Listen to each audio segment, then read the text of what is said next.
yung fasting and abstinence. So doon po sa pag-e-exercise natin ng fasting and abstinence, doon tayo makakawala sa ating mga kasalanan na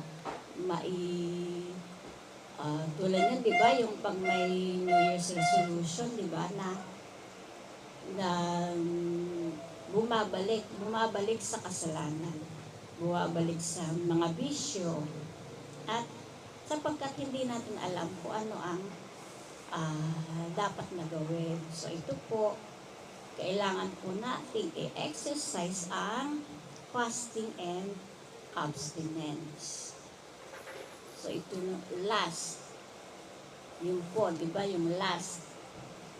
Alam naman po natin, naging normal na ang kasalanan dito sa ating mundo. Dahil sa last, at yun din po, ipinakita ng mahal na Birhen sa mga mystics na marami ang napupunta sa impyerno dahil sa last.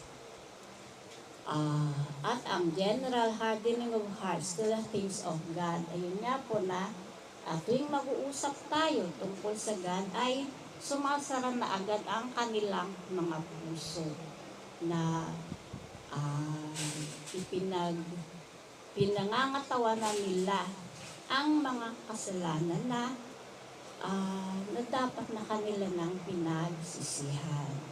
So kahit po yung mga Catholics din, di ba, na mga lukewarm Catholics, may mga may mga gusto nila, halimbawa yung mga abortion, na normal lang ang abortion kahit ikaw ay isang Catholic na hindi ayon sa kautusan ng aking Panginoon, ang pag-live-in. Ayun, marami pang bagay na kasalanan na sa ngayon ay normal na.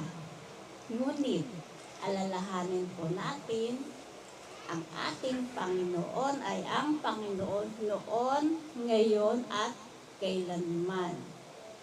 Ang 10 utos ay nananatili. Ayun po. So, nothing can stand against it. Ayun.